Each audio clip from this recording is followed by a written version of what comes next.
And we are live. Hello, everyone. Good morning, good afternoon, and good evening if you're joining from other parts of the globe. If you're joining from East Coast, it's pretty much afternoon time. We'll just give a couple of minutes for more folks to join. I can imagine you may be exiting your last meeting, and virtual meetings sometimes tend to go over. There is no one knocking on the door saying that, okay, the meeting, please vacate the meeting room. There is next meeting happening. So you know, that's one of the disadvantages of our virtual room because there's no one waiting outside. But yeah, let's wait for a couple of minutes and we'll get going. And I can assure you that we have a very insightful conversation lined up for you and something that you will find very interesting and you'll be able to get some takeaway from the conversation today. So I'll shut up and wait for a few minutes.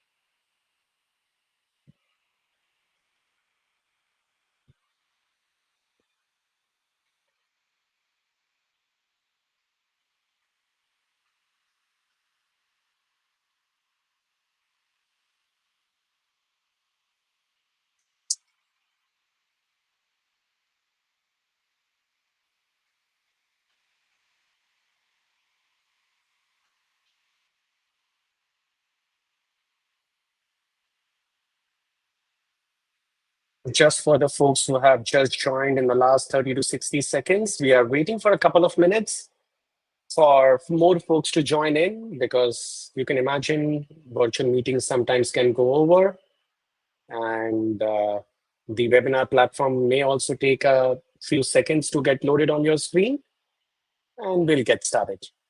So just be a little patient with us.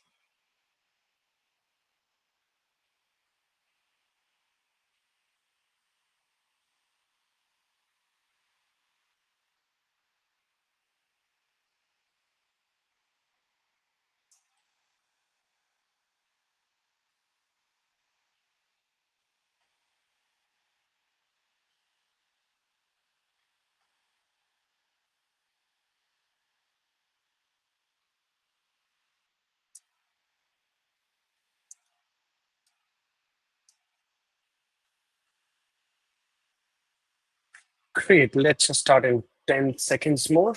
I see a few people joining in.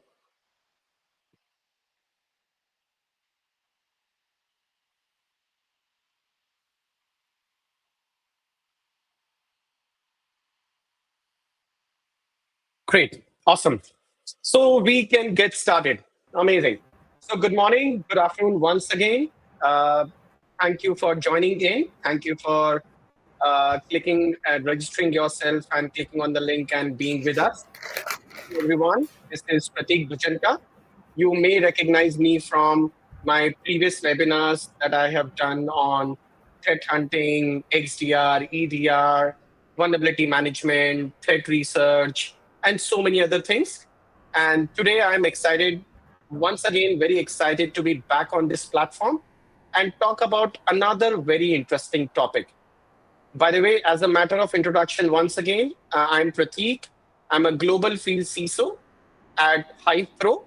And prior to Hive Pro, I have been with Gartner, SentinelOne, Qualys, Deloitte, and so many other companies on the cybersecurity side as only, right from EDR to XDR to vulnerability management, DFIR, the entire gamut of cybersecurity. And today, certainly, we will be talking about a very interesting topic, a threat research topic, where the insights would come out from our threat experts. And I have got two experts with me in the room, Ankit and Shirvani. I don't think so I'll be able to justify their introductions given the kind of depth of work that they do. So I will let them introduce themselves, and then we will dive into the topic. So Ankit, over to you. Why don't you introduce yourself? Yeah, thank you, Prateek. So, hello everyone. I am Ankit Mani, and I have a decade-long experience in multi-domain. So, I have started as a software developer, then I moved to quality assurance, and thereafter to the cybersecurity domain.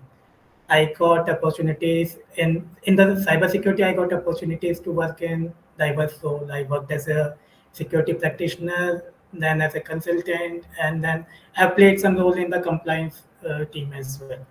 So for the last 2 years, I am associated with the HiveForce Labs. I am managing the threat intelligence operations here, and I am glad to be on this webinar today and discuss the last year threat findings with all of you. Thank you very much, Prateek. Over to you. Thank you, Ankit. And Shivani, why don't you introduce yourself and we'll get started. Sure, sure, Pratik. Hi everyone, I'm Shivani Tonipe. Thank you so much for everyone joining us today. I'm a senior threat researcher at HivePro and part of a threat advisory team. My passion is helping organizations to stay one step ahead of cyber threats. It might be like a breaking news on exploited flaws, 0 days, the latest malware campaign, or threat actor profiles. So, with over 6 years of experience in cyber threat intelligence and OSNT and MITRE attack TTPs, I have put a lot of time digging into ransomware campaigns and building detailed intelligence reports. I regularly publish threat advisories based on this and keep threat actor profiles up to date in our product so you can make informed decisions based on that. I'm really very excited today to share some key insights from our Cyber Horizon 2025 report. Thank you. Absolutely. Thank you, Shivani. That's a great introduction in terms of, you're not just doing threat research for research sake. You're actually making your research actionable when you are giving that input into the product and making it a lot more scalable. So that is amazing. That is amazing. So just a reminder for everyone who have joined, please ask questions during the presentation. You can use the Q&A option to ask questions and we will pick up these questions during the presentation. Why wait to answer the best of the questions until the end? We would like to answer that then and there itself. The second important piece, the report that we are launching today, Cyber Horizons 2025. This report is available for download on the BrightTalk platform. So please feel free to download that report and use it in your security operations center, use it for threat detection and response, vulnerability management, exposure management, and whatever have you, and make the best use of it. And also throughout the presentation, you would see some more links and reports that you can easily download and use it in your daily security operations. So I think enough of the introduction. Let's dive deeper into the conversation, right? So starting with, so as I mentioned already, that we are launching our Cyber Horizons Report 2025, which is a threat research report of the threat activities that happened in 2024.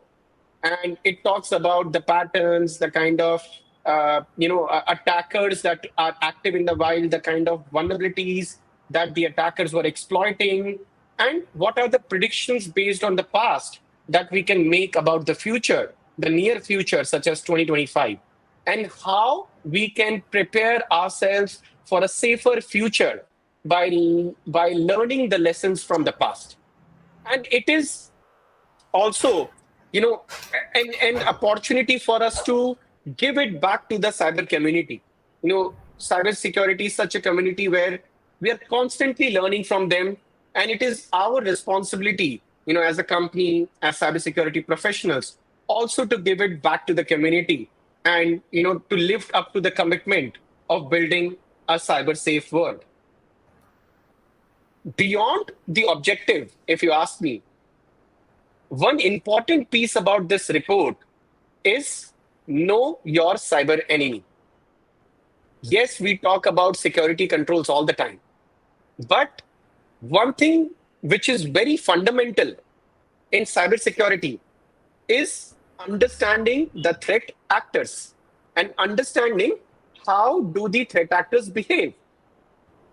That is the reason why it's very important that you should know your cyber enemy. And I strongly feel that if you do not know what you are protecting against, whatever you do in cybersecurity it will not move the needle and it will not be effective anymore.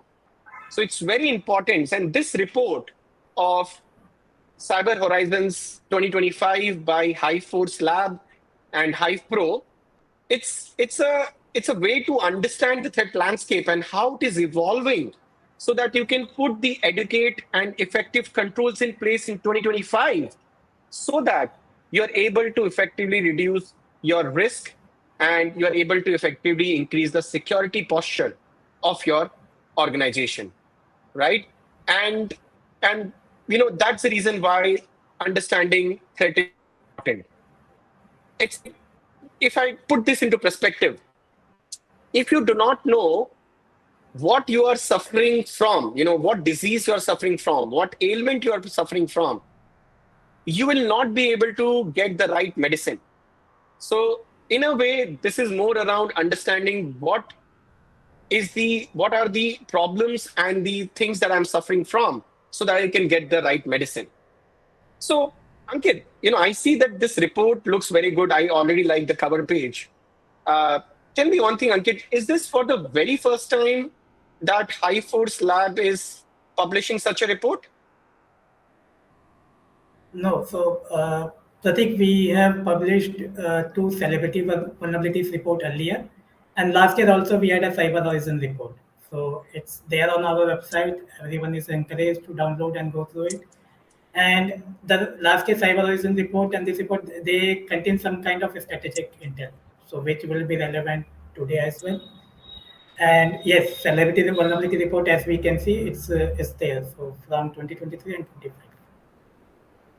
Oh, so Ankit, have you started giving celebrity status to reports or to vulnerabilities also?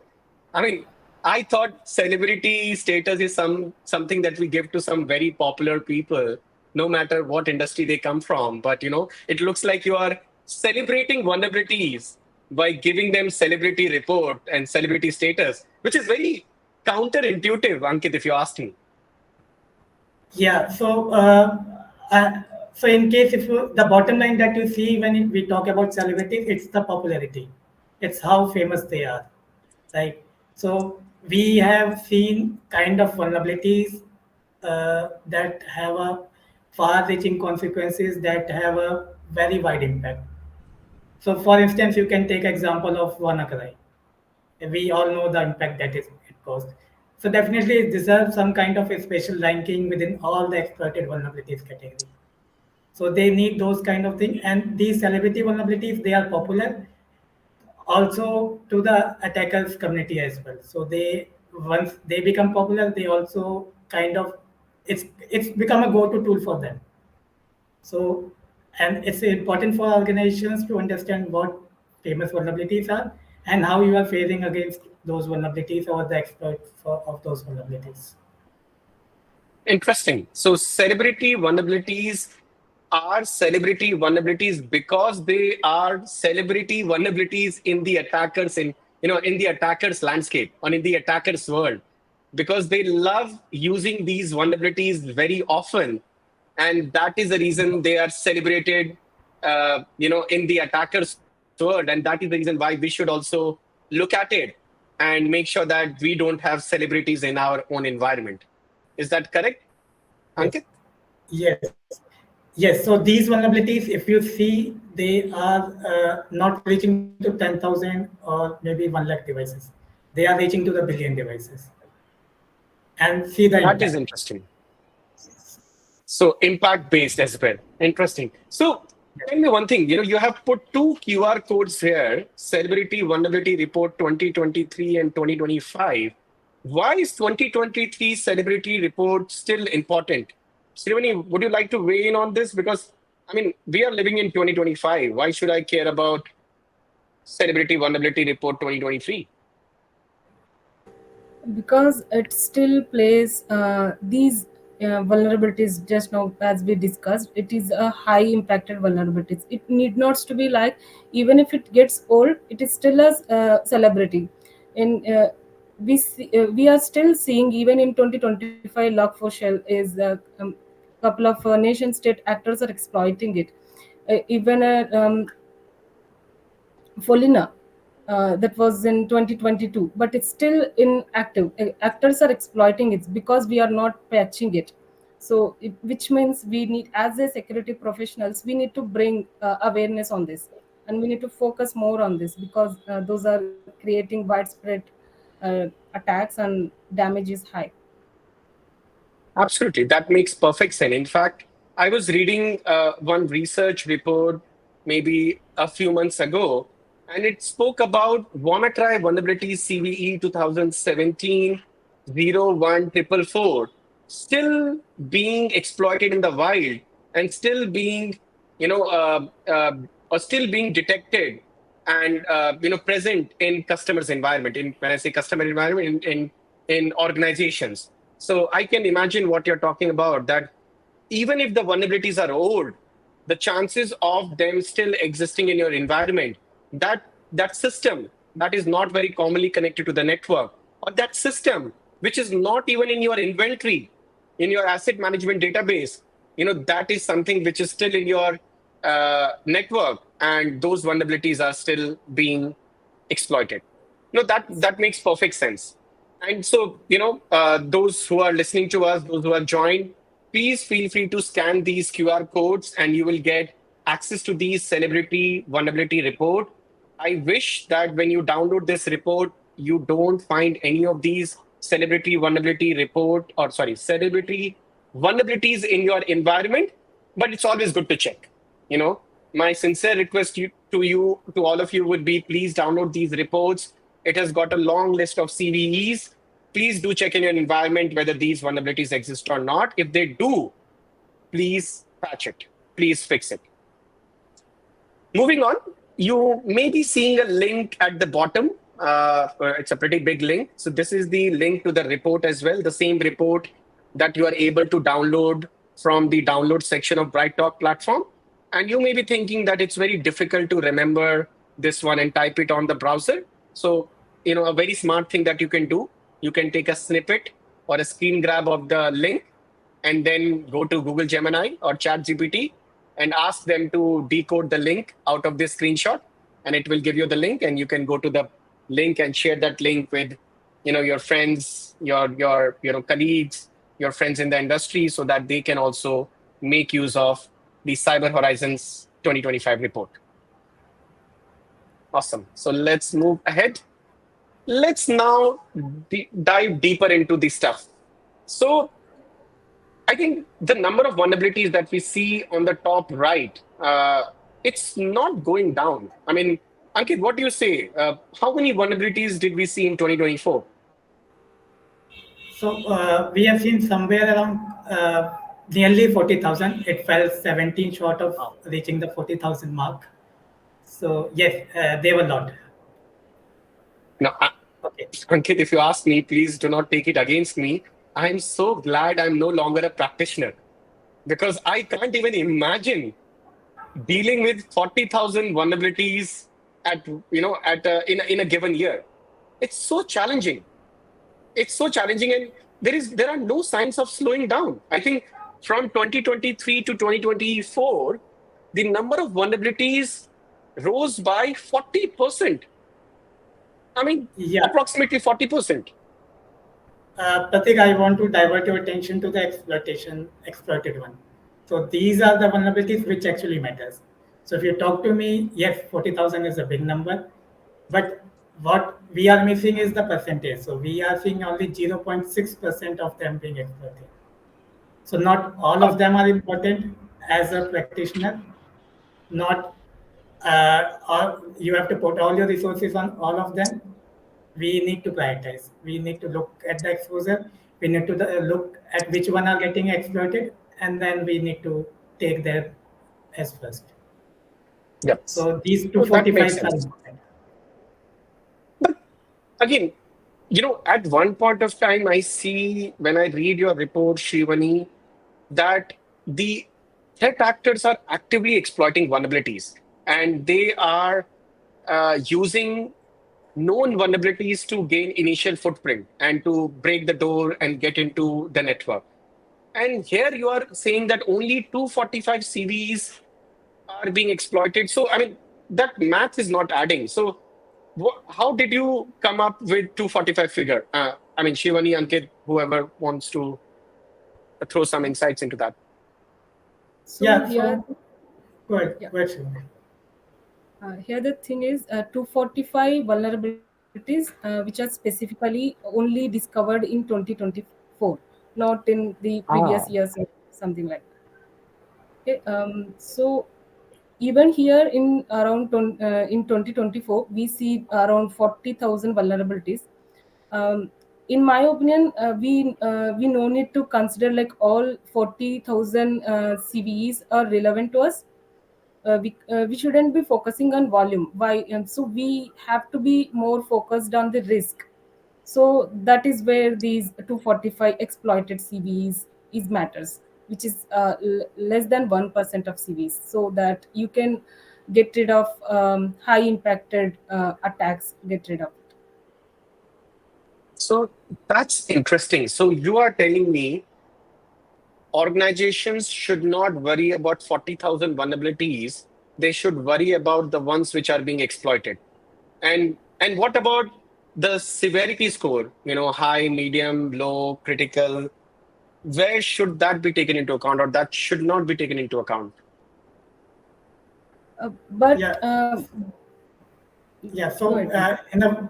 in a vulnerability management lifecycle, we can have some kind of priority engine. So we can start with, say, the one which are being exploited. So even in the exploited, the one which are weaponized, which are exploited by the ransomware groups, so those can be given priority. Then we can come to the exploited one. We can come to the ones which are having high probability of exploitation in the future, or for which the POCs have already been released. Yeah. So these, so we can move down the ladder unless we close all of them. So all of them practically, I'm not sure. I will not comment on it, but practically it's unlikely that any infrastructure, if they are managing these many vulnerabilities, they need a lot of resource. So the idea is to look at your vulnerability management program and then align with a threat intelligence, so you can get a proper understanding on what need to be prioritized, what need to be considered first for patching. No, that makes perfect sense. And to sum it up for the viewers and listeners, this is what Gartner calls it as VPT, Vulnerability Prioritization Technologies. And earlier they used to call it RBVM. So I'm an ex-Gartner analyst covering the vulnerability management space, co-coined the term RBVM while I was in Gartner. So it has been a major challenge. I mean, I've been talking to clients where they were struggling with the long list of vulnerabilities, the way we see in the graph, 40,000 vulnerabilities. And they were prioritizing based on CVSS score alone. But CVSS score alone is not the best way of prioritizing the vulnerabilities. You should rather be taking into account the threat context. How many of these are currently getting exploited? How many of these are currently being spoken about and will get exploited in the near future? Whether the POC is available or not, whether they are being used by malwares or not, ransomware threat actors or not, and so many other aspects. Of course, it never stopped there. you know Even this, any vulnerability, just based on the external context, threat intelligence in external context, just based on external context, if you are prioritizing the vulnerabilities, that is also not the best way of doing it. You should also be putting in internal context around your asset criticality. So a vulnerability, same exploitable vulnerability in an intern's laptop and in a CEO's laptop, or a privileged user's laptop, where this privileged user has a lot of rights, a lot of access in the network, should not get the same risk score, because the risk from these two laptops and these two systems are very different because of the same vulnerability. That is the reason why the internal context is also very, very important. How exposed are these assets, whether these assets are on the internet facing side, whether they are on the internal network behind closed walls. behind some micro segmentation and so many other things, and then what is the asset criticality. So that is all we should also be taking into account. And of course, one thing that I missed talking about when I'm talking about internal context is the security controls. What if you already have security controls which is minimizing the risk almost to almost completely, so that the chances of that vulnerability getting exploited is almost nil. So what are these security controls which are already in place should also be taken into account when we are talking about uh, prioritizing these vulnerabilities, right? So that is how we should be looking at it. So I see there is one thing which definitely catches my attention, Shivani, here. Top CVE chains exploited by ransomware groups. Would you like to throw some light on it? So, what do you mean by chained vulnerabilities? I have been hearing about this toxic combinations and stuff like that in the vulnerability management context. So, would you like to throw some light on the chained vulnerabilities here? Yes, of course. The chained flaws is nothing but so the attackers are trying to multiply the impact here.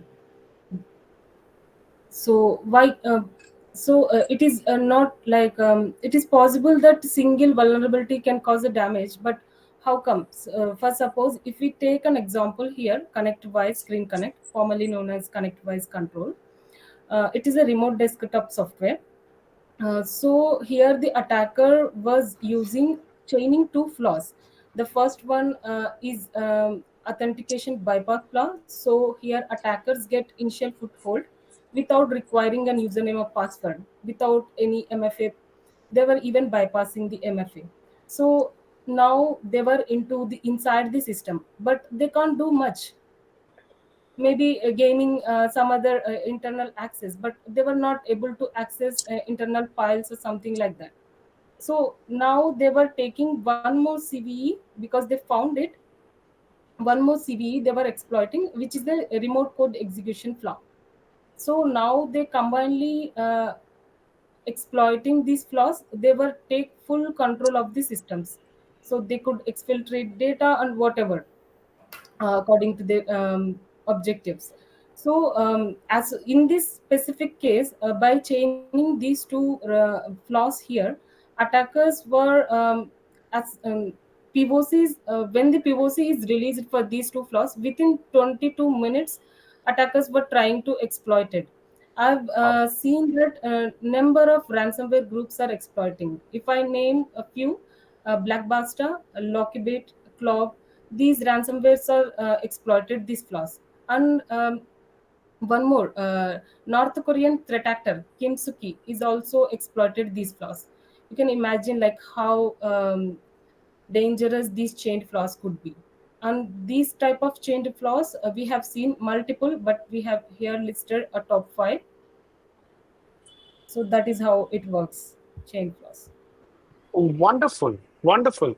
So I now remember I'm able to relate your explanation to what I have seen on the HivePro exposure platform. So I remember seeing after doing the threat simulation using the adversarial exposure validation that HivePro has, I saw one vulnerability that was given a severity score of 2, and it was rated as severity low, but then HivePro had given it the highest risk or a very high risk score.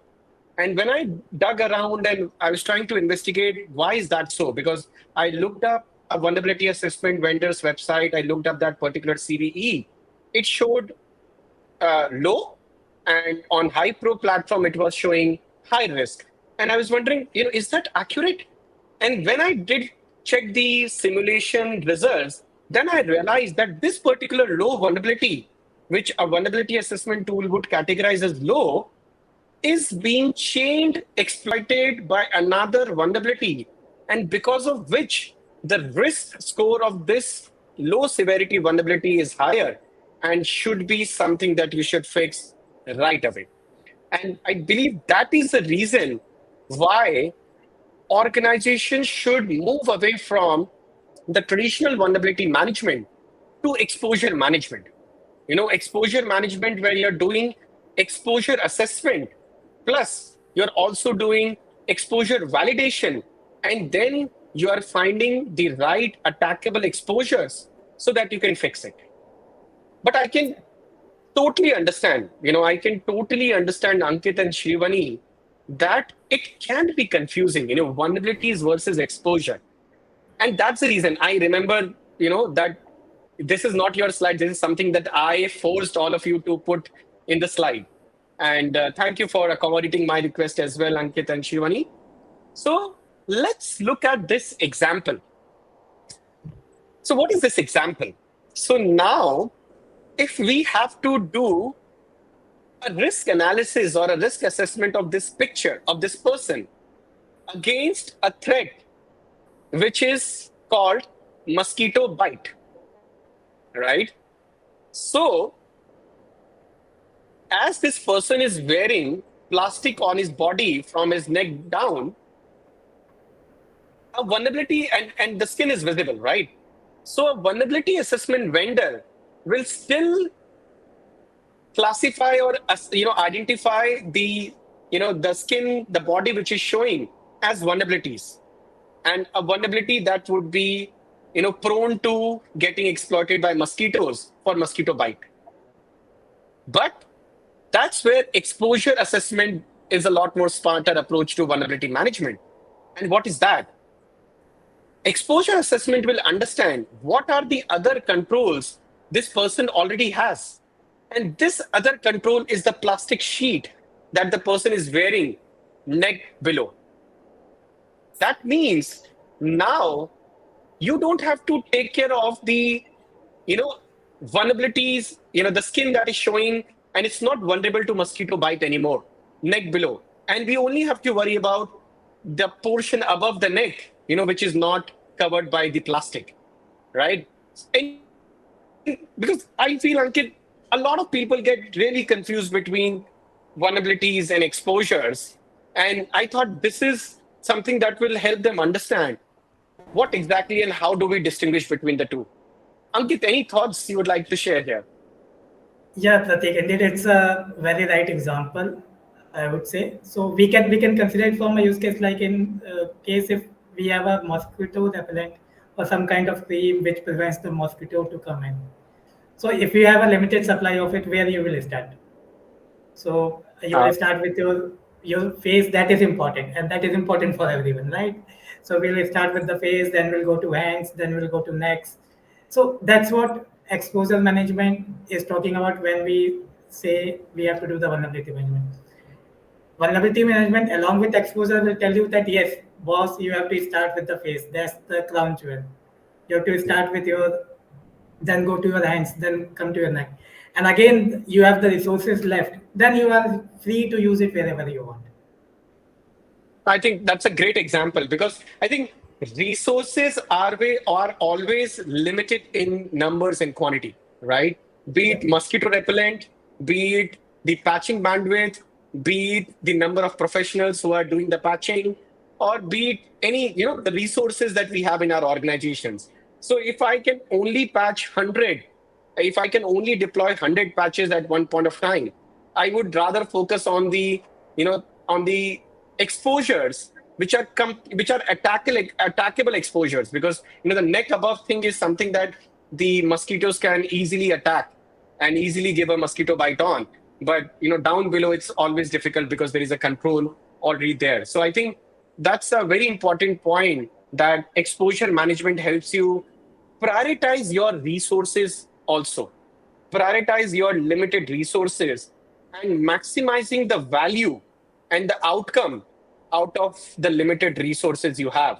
So it's not just solving your security problem, it is also solving your economics problem, because now with the limited resources you have, you are able to take the risk posture, the security posture to the next level by focusing on the right areas, right? Yes, Pratik. So Any, we yeah. are, yeah. So just to add on this, so when we talk about exposure, uh, there are two more factors that come into the picture. So your environmental presence. So where are you, and what are you doing? So in our context, we say that which sector you are in and which location you are in, and what are the threats being lurking on those sectors and locations.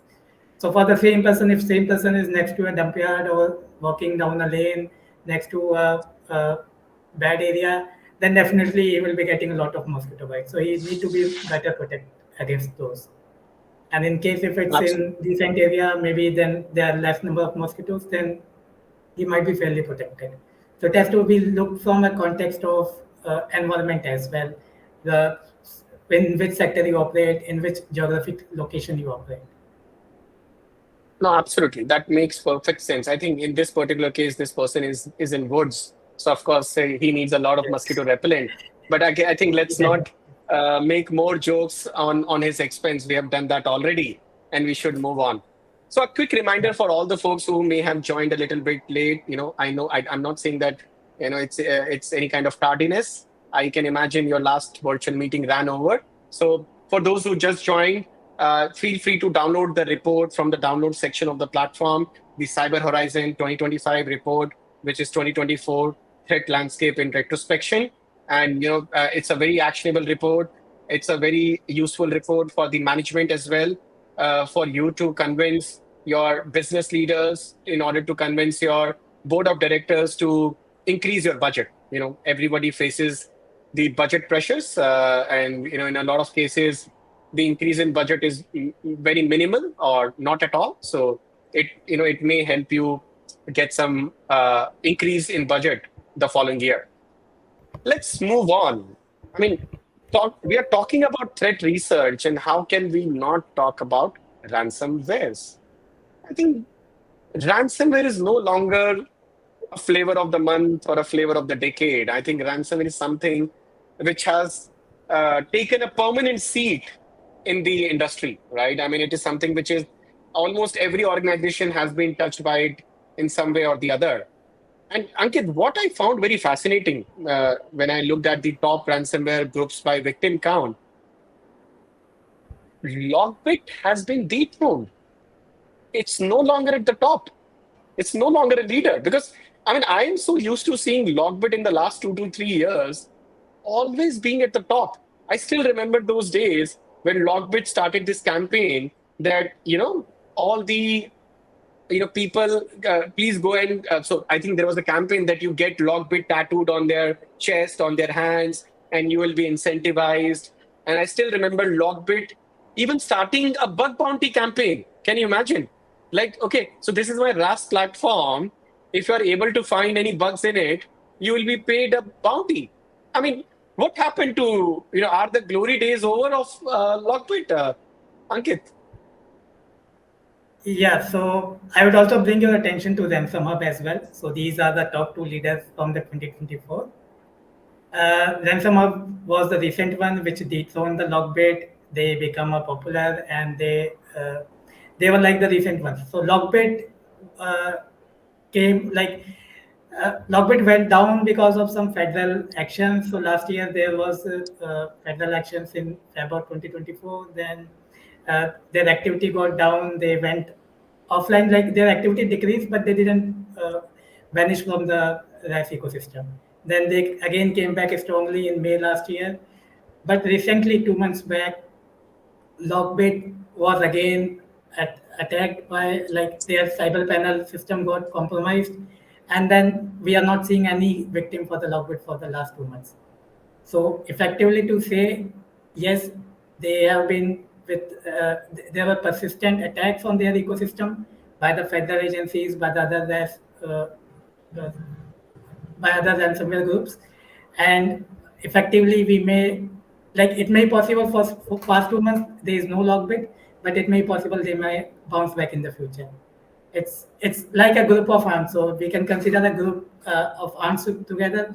You put your feet on it, they scatter, and then they will come back again, and then we are not sure they will come back again with same level of force, but certainly uh, it's kind of their bread and butter. So they are gonna join the other group, or they might gonna come back. So Okay. that's a very interesting example you gave. Like there is a bunch of ants, you try to stamp on it, you try to kill them.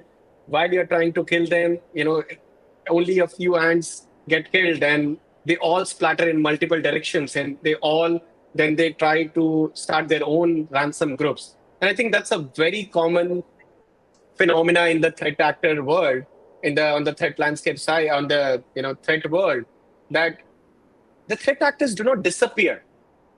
They rather reinvent themselves, and they reform, or reform groups with other people coming out of other groups. And then they so then they use the same existing RAS platform and the tools to launch the attack. And that's the reason I believe you're saying that even though you have not seen Logbit's activity in the last 2 months, you do see traces of using the same tool that Logbit 3 was using.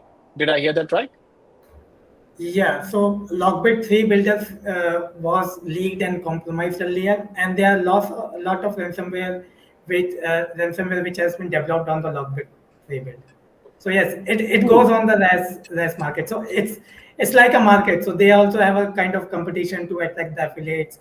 They give some kind of incentives. They provide proper support channels to attract the affiliates and get more victims into their basket. No, makes sense. Makes perfect sense.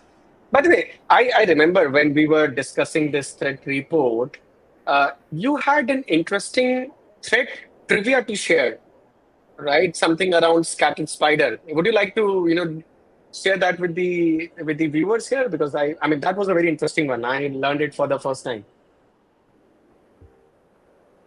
Yeah, so Scatter Spider, I think Shivni will be the right person. She has done a blog recently on it. So Shivni, go ahead. Oh wow!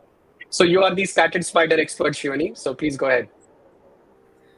Yeah, I've noticed like in 2025 and the starting itself, like in from the month of April 2025 to till July 2025, there is a scatter spider. They've been doing a wave of help desk voice phishing attacks. So this is the common tactic they've been following so far because it is working well for them. They started with targeting UK retailers. Um, I would say like Marks and Spencer and Co-op. There are multiple retailers they've targeted, but majorly Marks and Spencer got heavily disrupted its operations offline and online, especially in the UK location. So after that, as soon as they have done their disruptions over there, again they pivoted their target to the insurance sector, which is specifically in the US location again. And as well as along with that, they've even started targeting airline sector as well. Here the pattern I've noticed is they were targeting sector by sector, and the tactics were quite common I've observed. I mean, they usually start with help desk impersonating help desk employees through the third party, or else they do swim swapping, or else through the wishing attack. These are the primary attacks I've seen, and through the MFA bypass as well. And so these are working very well for them until unless we have to get stop these things, they'll continue these attacks. Yeah, Yep. that's about No, that makes all. sense. I think Yeah. they are also taking a very global strategy rather than having their headquarters in one region. They are also spreading Yes. to multiple regions and launching attacks locally rather than doing it from Yeah. one place. And I think that's very smart of them. That's a local strategy that brands use in the business space. I think they are definitely reading some good business books. Yeah. No, Yeah. anyway, that's amazing. Let's move forward in the interest of time. I know we have so many stories to tell, but it's just that we can't. I mean, I'm sure viewers who have tuned in, they may also have another meeting to jump onto after this webinar. So we will also be very respectful of their time. So let's quickly talk about CWE and CVE. I remember we had a great deal of discussion internally when we were talking about, why do we see such a large number of CVEs coming on daily basis and yearly basis. So CWE definitely stands for common weakness and enumeration, and CVE is common vulnerabilities and exploit. So, how do you see Ankit or Shivani, them being mapped with each other? What's the importance? And for which sector is it a lot more relevant to? Maybe if you can give your quick take on it. Um, See, here the thing is why we need to care about the CWE in first place, although we have the CVE IDs and which platforms it is affecting. It's not just about identifying what flaws exist. It is important that understanding why the flaws are existed. So that is where these CWE comes under. So think of CVEs as a specific holes in a boat. This is a general example I'm giving in. Think CVEs as a holes in a boat. CWEs tells you why the holes are forming in first place. I mention again why the holes are forming in first place. Like it might be cause of cheap material. It might be cause of skipping safety checks. So these are all the several reasons that boat got a lot of holes here and there. So that we need to understand what is causing. By understanding the root cause, we can prevent not only one cv, we can prevent the similar type of cvs in future as well. So that is the whole idea of why we need to understand cws, why we need to map for the each and every cve. So that is the core idea. It is and yeah, if we That, if you see the graph in 2024, we have seen CWE 78 in the top, but this is not all about it. So what takes in a first place and all. So this is a common, right, command injection. This 78 is a command injection. Attackers love it because they like getting into the system. So for that they need to exploit the code. They need to run the code commands in the systems. So that is how it is. But the scariest part, many CVs I have noticed in 2024 have no CWE classification at all, which means we couldn't group them. As a defender, we have no preventive mechanisms available. If we don't know the flaws are existed, what type of flaws we can expect, how can we even prevent it? So there is no warning signs. So that is the role of CWE, which when we talk about in terms of CP. So that is very attack. interesting. So, all these vulnerabilities that we are seeing on daily basis, if you try to map it to a common weakness, a common software uh, engineering flaw or a common software development flaw, it can be mapped to a handful number of such root causes. And if you train the developers on those root causes, the number of such vulnerabilities that we see in CVEs, that may come down, right? So I would Yes. sincerely suggest and urge all the industry leaders, especially on the technology front, those who are developing softwares and those who are in the technology space, to please make your teams aware about CWE, train them, because security teams are blind to these repeatable exploit patterns, and developers have no insight into how to stop writing insecure code. So my request, of course, would be to please go ahead and see, the kind of CVEs that you are vulnerable to. What are the root causes? What are the CVEs, CWEs, which are responsible for it? So I think that's a lot more relevant for technology and software development companies. Any thoughts, Ankit? A quick one before we move ahead. Yeah, so see, the important thing is this a bunch of CVs or CWEs, a bunch of CVs are missing the CWEs.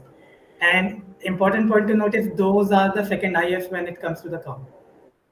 So that is something which is scary, and that is something where people or the industry might need to look at the CV, provide the CWE, so those information can be consumed well while uh, building the softwares and maybe educating the developers as well. No, that makes sense. That's an amazing one. Awesome. In the interest of time, let's go ahead. So So what else? What are the other things in the report that we could not cover? Of course, it's a very expansive report, very detailed report, and of course, containing 2024 threat activity in 14, 15 pages is not easy. So, just for everyone, we are also working on a detailed report of approximately 50 to 70 pages, where you will see a lot of detailed understanding and detailed reporting on the threats that we have seen in the past. But somehow we are still working on the designing part. A 70-page report is never easy, right? So, we are working on the design part of it, and that report will be released very soon. So you already have the report, which is available on BrightTalk platform. You can still go to this particular link to download the report.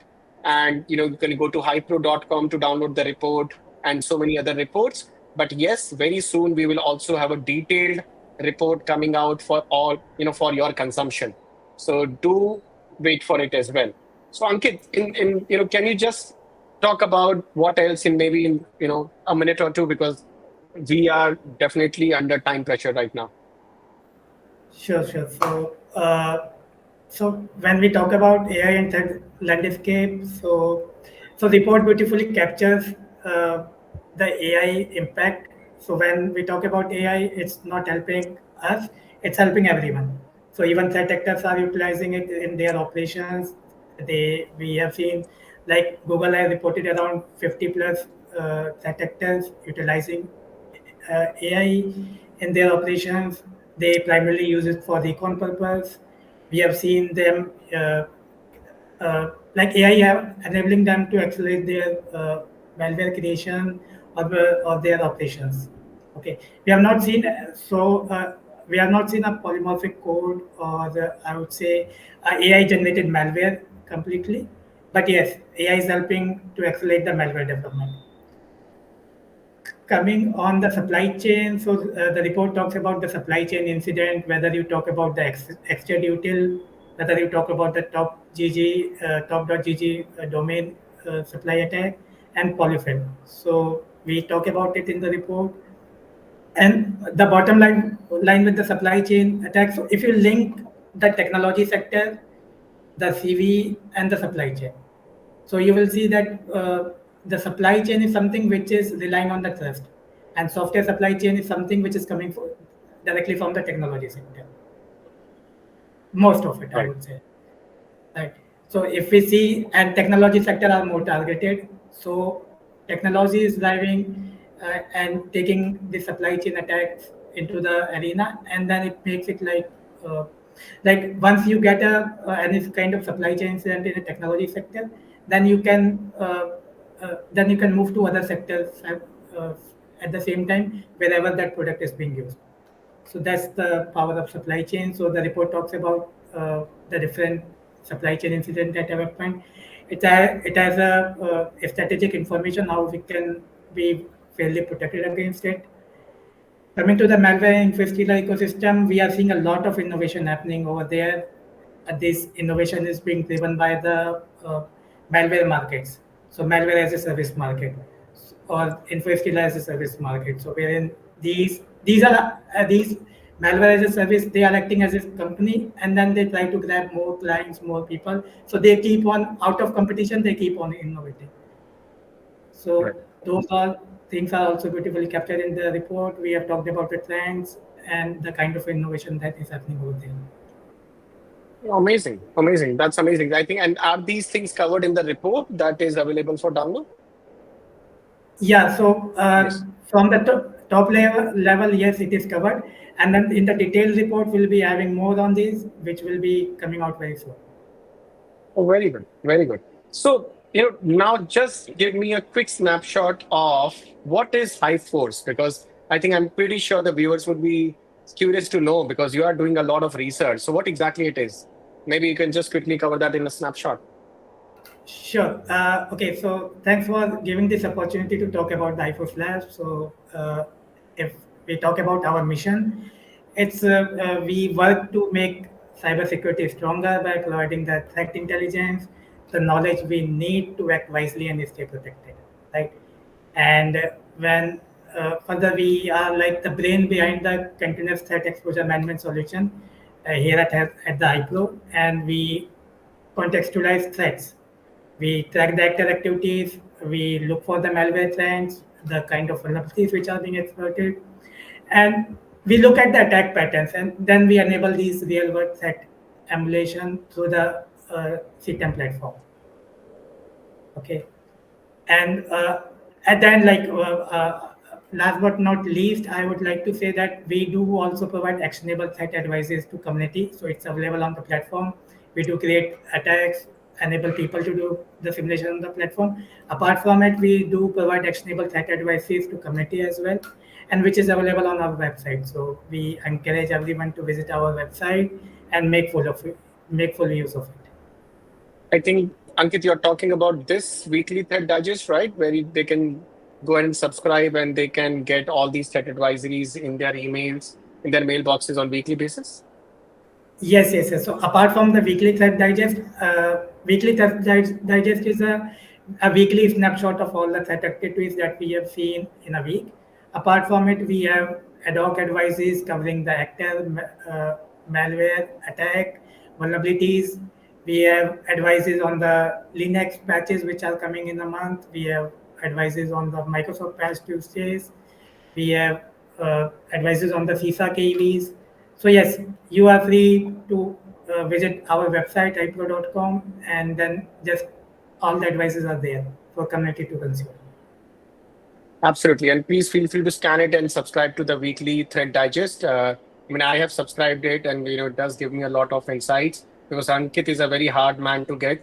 So I have to sometimes rely on just whatever, the thread digest is sending to my mailbox to keep myself updated on the threat landscape. So I think it will be a lot easier for you to also get your weekly thread digest. On that note, let me open the floor to everyone to see if you have any questions that you would like to answer, that you would like us to answer, anything that you would like to talk about. You have the experts in the house. We can always talk about it. And I do see one question, which is like not a very technical one, but a very interesting question. So what are these threat actors? Are these threat actors, I mean, scattered spider and wizard spider, are they ransomware threat actors or what are they? And why do they have spider in them? I mean, although I know it's not a very technical question, but as you are living the threat actor's life all the time. So I thought, someone is curious about the namings of the threat actors. Would you like to throw some light? Yeah, so when we talk about the threat actors naming convention, earlier we used to have a lot of challenge. CrowdStrike was having their own naming convention, Microsoft was having, and you will find a single threat actor having a lot of alias. So it is 7, 10 alias by it's known for. Coming specific to your question, what this spider means. So CrowdStrike team, they note spider as a motivation. So the second part of the actor name is the motivation. So spider means that they are financially motivated. And I like the way they have named the scattered. So scattered is something like these are the declustered group. Okay, they are across US and UK. They are not an organized group. So they have given a very smart name. Scattered is spider. So a declustered group having a financial motive. Oh, wow, that's interesting. So it's like, because of the financial motive, they are given, the spider name. And are these threat actors or what are these? Because, I have heard of wizard spider and scattered spider very commonly. But when I looked at your ransomware chart, I could not see scattered spider and wizard spider in the top ransomware groups. So, I'm scratching my head. These are the actors, and they basically collaborate with the ransomware groups. So earlier, Scattered Spider was collaborating with the Ransom Hub. Can correct me Shirin, if I'm wrong. It was earlier collaborating with the Ransom Hub. Now it is collaborating with the Dragon Force because Ransom Hub is out of arena, and it's a there is a theory that Dragon Force team they themselves attacked the Ransom Hub ecosystem and then they destroyed the Ransom Hub infrastructure. Okay, that's Okay. interesting. So, So, Yeah, a lot of They lot is happening in the ecosystem. right. Okay, that's very interesting. So not it's not that they are ransomware threat actors. They are threat actors who also leverage other ransomware groups to launch attacks. So that is very interesting. Yes. Very interesting. Amazing. I think we are at the top of the hour. I'll be respectful of everyone's time. And so thank you very much, everyone, for making the time today, taking time out of your busy schedule to attend the threat webinar today. Of course, we are always happy to be in touch. Feel free to subscribe to Weekly Threat Digest. Feel free to add myself, Shivani, Ankit on LinkedIn. We'll be happy to be in touch with you. And if you have any questions, that you want specifically to know about a threat actor, a specific TTP, a specific of indicators of compromise, because I know Ankit's team, they keep on publishing indicators of compromise and TTPs on the HivePro platform all the time, so that the customers, the organizations can use those IOCs for detection control. So if you need anything, any sort of this information, please reach out to us. We'll be more than happy to help. On that note, thank you very much once again, and we'll see you next time. Thank you. Thank you. Thank you. Bye bye. Thank you, everyone.